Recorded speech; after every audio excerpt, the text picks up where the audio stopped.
Alright, roads and boats. Let's talk about it a little. I talked about it a lot already. Yeah, I know. People want to hear me talk for some reason. And if you don't like hearing me talk, well, you probably didn't tune in for watching the whole show. Which may or may not be good because in the wrap-up section in my videos, I sometimes say things that I don't say elsewhere. Of course, during the playthrough, I say things that I may not say elsewhere. So, what have we got? Alright. Well, obviously this is one of the older editions. I'm not thrilled with my copy of it, but let's talk a little bit. I guess we'll start with components. You got your counters here, which I'm not taking out and bagging yet because I think my wife is going to enjoy this, or at least I'm interested in seeing her reaction to it.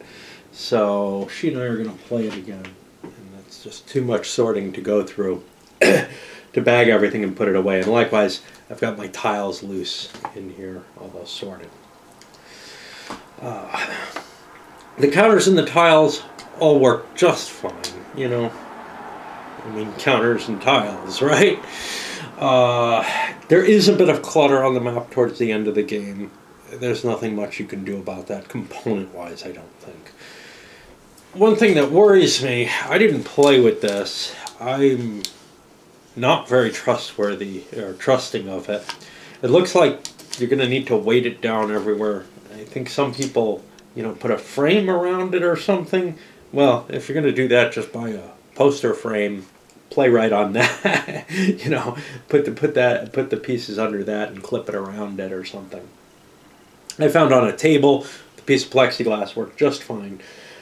This looks really suspect in terms of I haven't even unrolled it, but I can't imagine that it's flimsy. It's not like they have these things that are sort of blotters, right? But they're clear plastic, and you can make sure I'm not completely out of focus or something.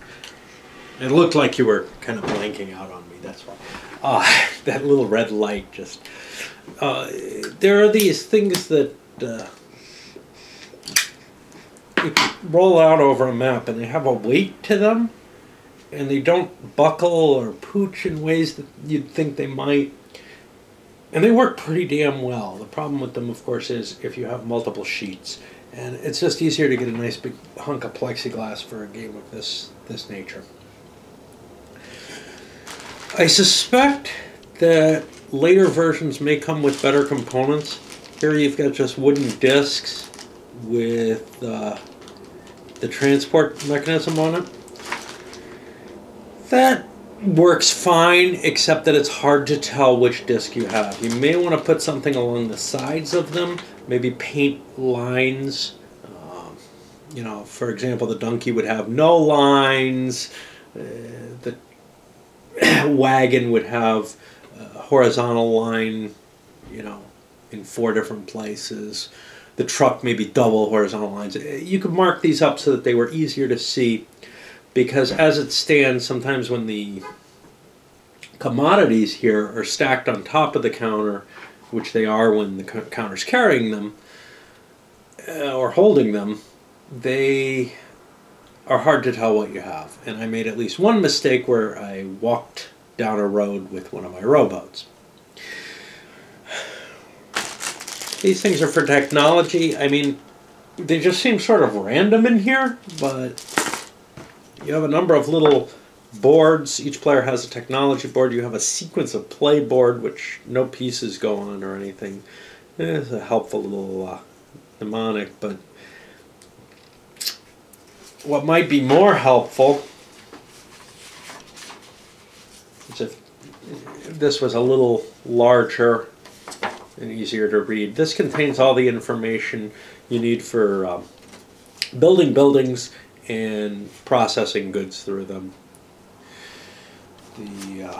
The Wonder Sheet, just a sheet of fairly heavy stock paper. Again, might be nicer if that was a little card stock. Probably later editions it is. What I think the later editions of these had was, well, or maybe people just buy them. I saw little donkey minis and stuff like that. I'm not sure how you can carry goods on them. I guess you could put the goods under the disc, and that might solve some of the problems, except then you can't see what goods you have. But it would be better than stacking the goods on top of the discs, I guess, in terms of seeing what's going on. Out of the wooden pieces, I had one dislike of these big mine shafts. I think they could have easily been half the size, or just so that they're bigger than these discs, significantly bigger than these discs, or even maybe a third the size, and they would have functioned better. As it was, I felt like I was afraid I would knock them over all the time, especially when they have a commodity stacked on top of them to indicate that they just produced. That was a little clunky. These little tiny plastic bags, I know people have come up with workarounds for them.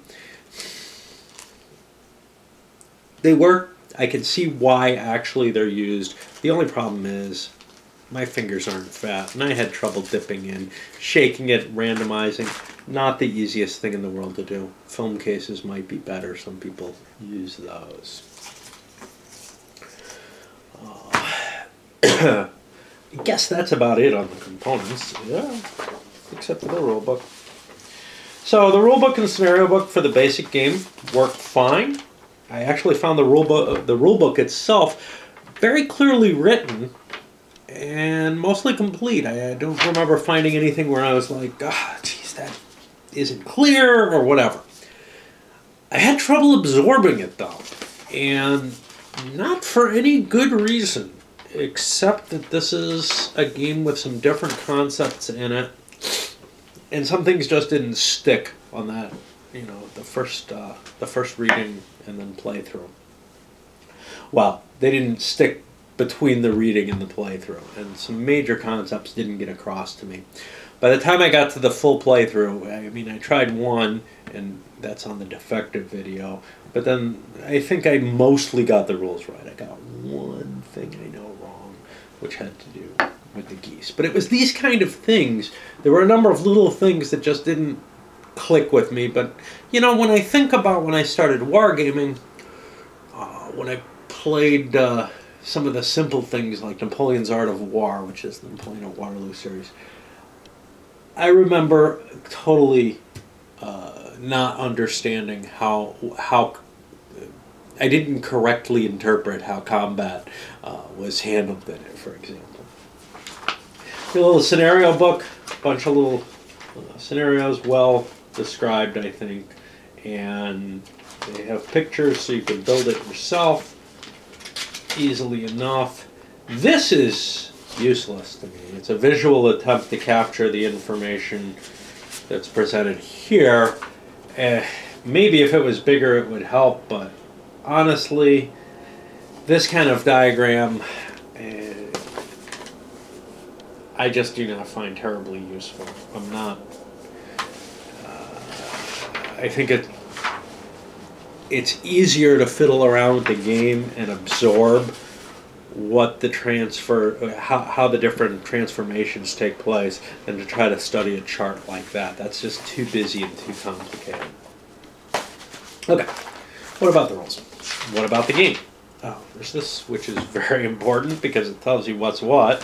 Otherwise, you have no clue what your pieces are.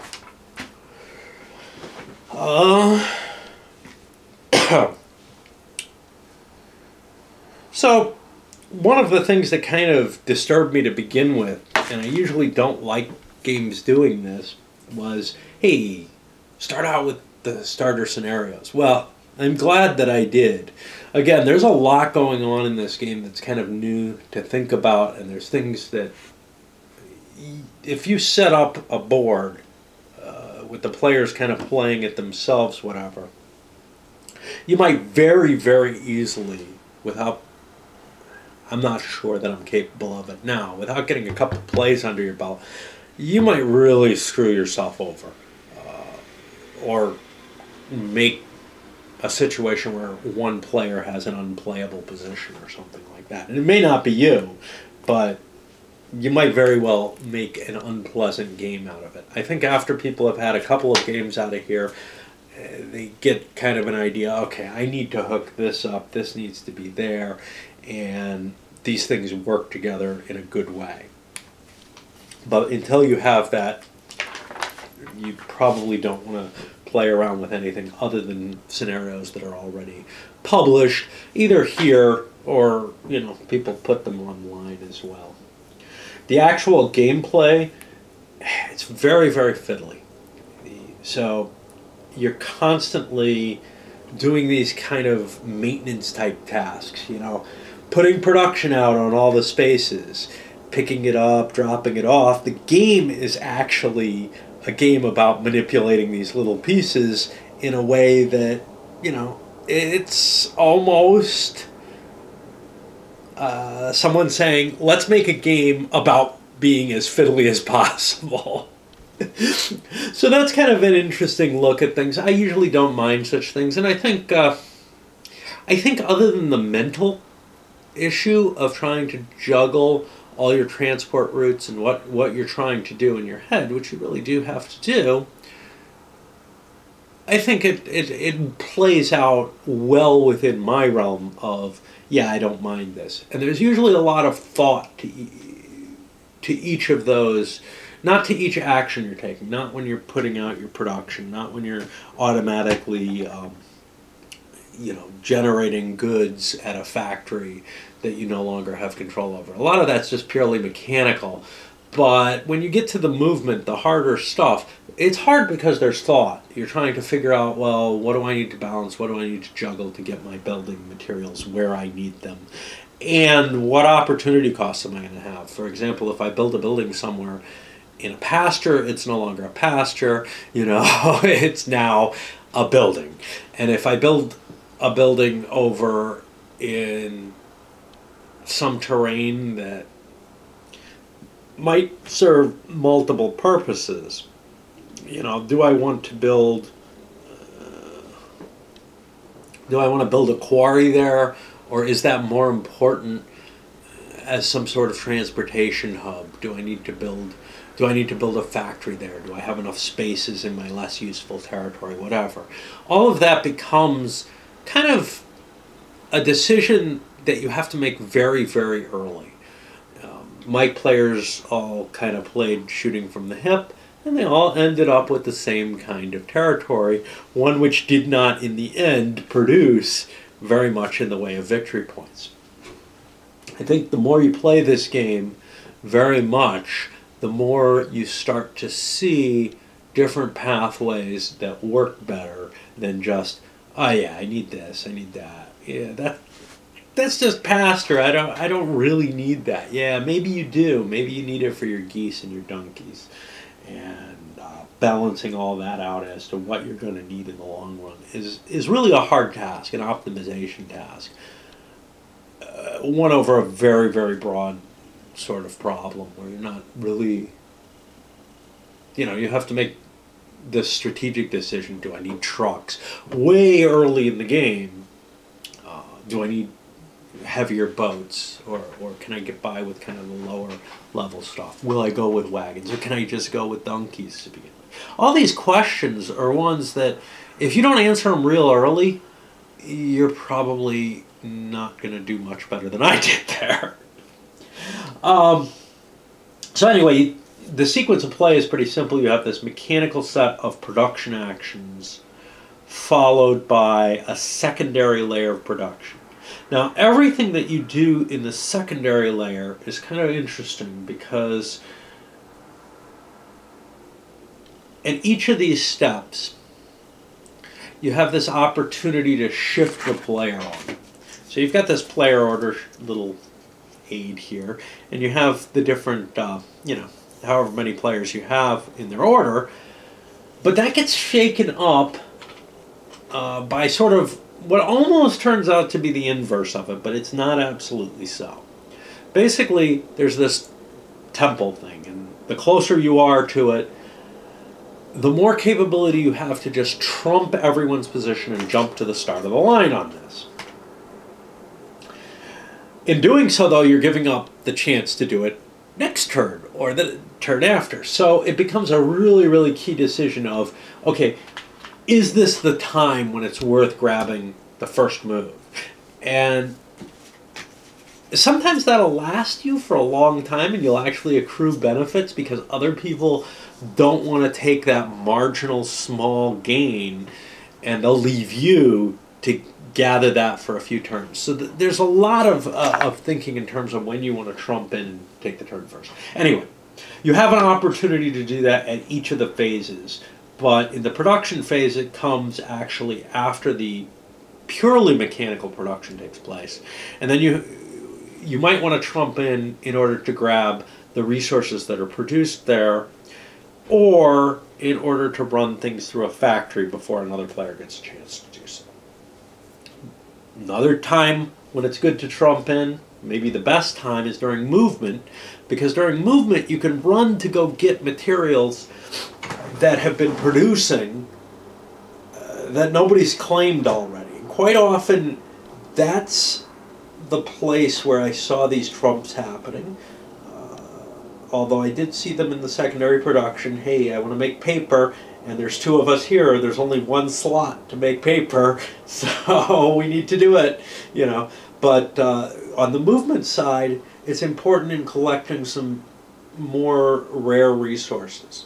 Because it doesn't matter who built the buildings that are producing the resources.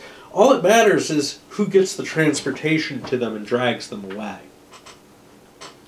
I didn't see a lot of trumping happening in either of the other positions. The building position, unless two people wanted to build different things in the same space, there really isn't much reason for it. Generally, if two people want to build the same thing, you kind of don't want to go first because you might have to use your own resources that you control in order to build it, if both people can build it. If they can't both build it, well, even if you go second, you get a chance to build it.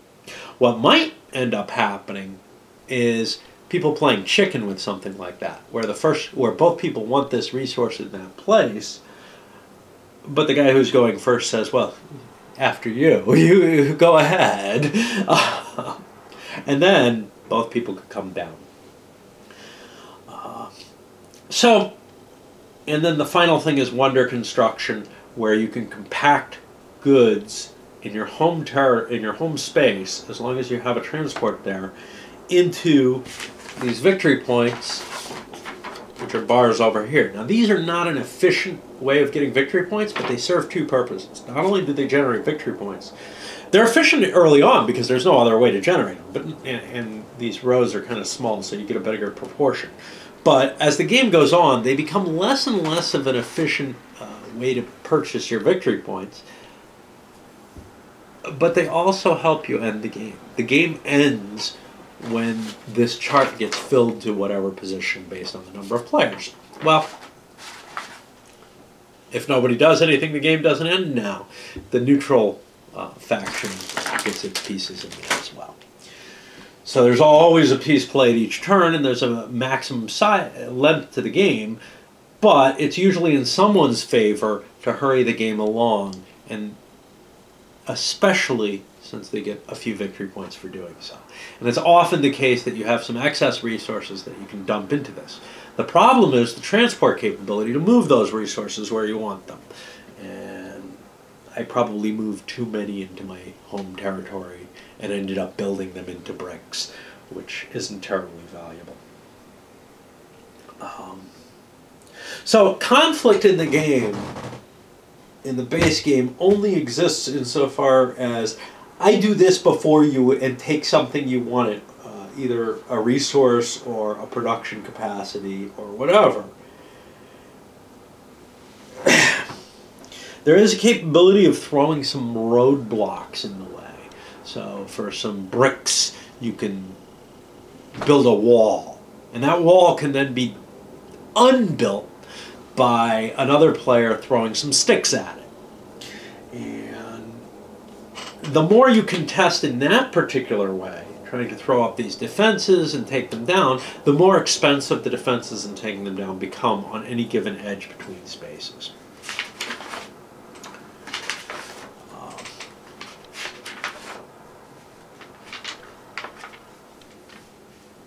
And the other thing you have on here design-wise is these little, and I explained this when I explained the rules, but for whatever reason, this is where I'm going with this.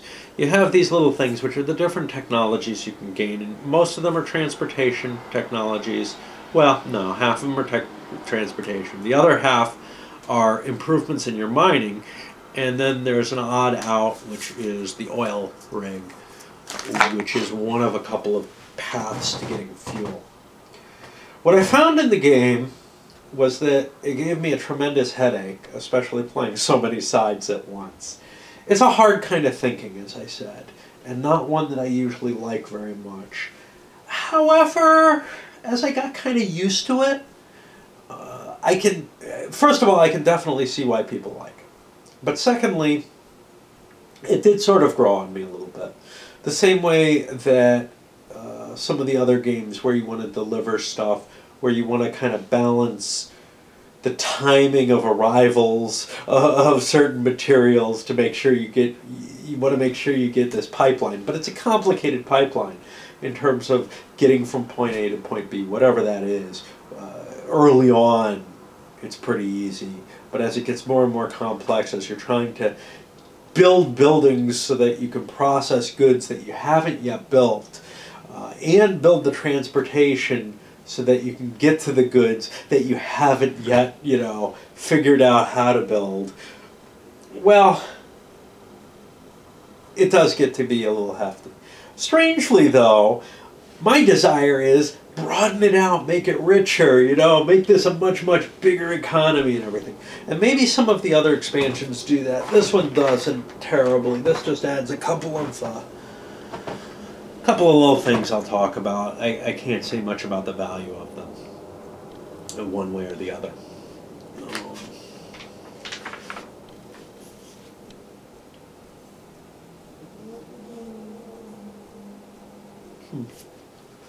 I don't know how much else to really say about it, so let's move on to this, I guess. Other than that, it's hard, I mean, and that's what's really enjoyable to some people, and really a headache to me in most games. But there was something kind of pleasant about chaining and running up and grabbing stuff that other people maybe thought was theirs, but and opportunities that show up where lots of goods gather up in a place.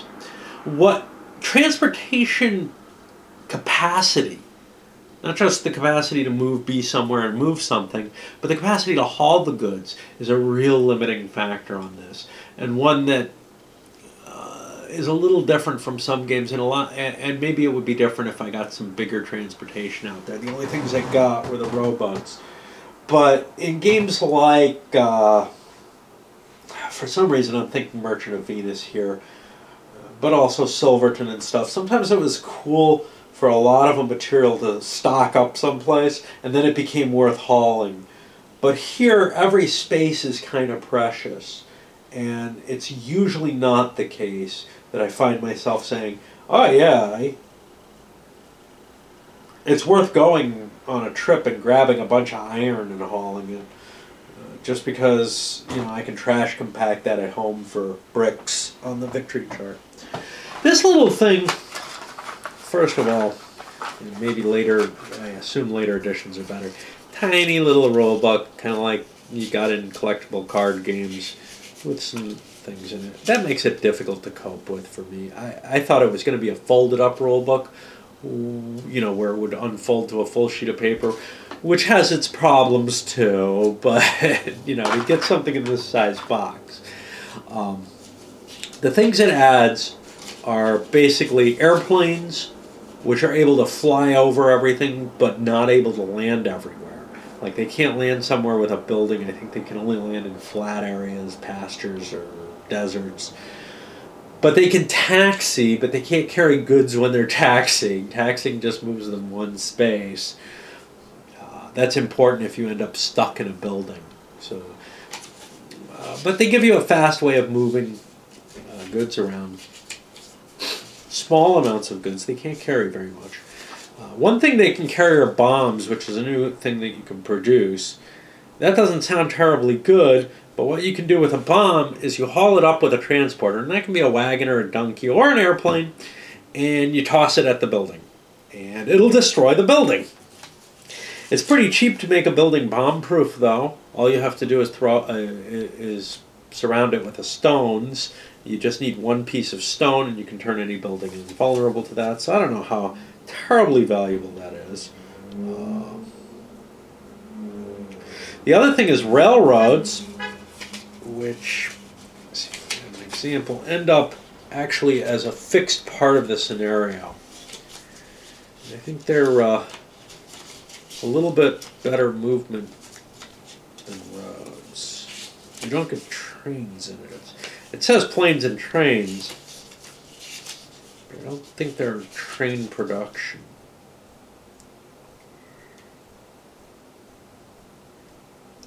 No, you just you throw a good of any type to the railroad, and then you're allowed to fly along the railroads, basically, picking up whatever you like as you go. However, you don't get any additional movement on or off the train track. One thing I didn't see much of, if any, is your transports can pick up other transports and move them around. I talked about that. This comes with some additional discs, so you can put the extra transports on. I hope it comes with... crap. I hope it comes with... I see there's other stuff in here. There's some counters for the buildings. There's probably stickers to put on those discs. Those are going to be your plain discs. And these little squares, or cubes, are to indicate that something has been bomb-proofed. I lied at one point in my overview saying, hey, I played with 4 players, that's the most I can have, and my counter mix held out. No, the most I could have is 5 players. I had the red pieces, I didn't throw them in. I think later editions of this only come with 4 players, though. And then with the expansions, they get you up to 6, but then somewhere in there, maybe I'm just making this all up, I don't know. Or combining it with Gear Worlds. But I think then later editions come with the expansions baked into them already, so that you don't have to get tiny little boxes or something. There's another expansion called etc., whatever. And that one, I don't know what it contains at all. Comparison-wise, so there are other pick-up and deliver type games, but very few that I could think of where you're channeling the goods through steps the way you are here.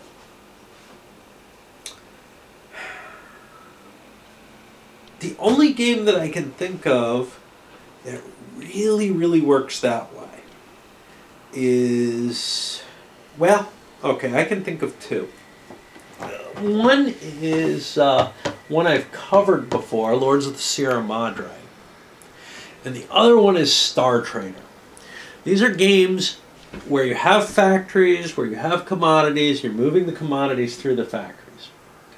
Star Trader has a rich economic system and really tries to model things much as you'd think they would be. And you can imagine what that would be like. You know, you pick up goods. It's like playing Gal Trader in terms of, because you're in space. You pick up goods, you fly them to some place they can process them, you process them. Then you try to bring the processed materials.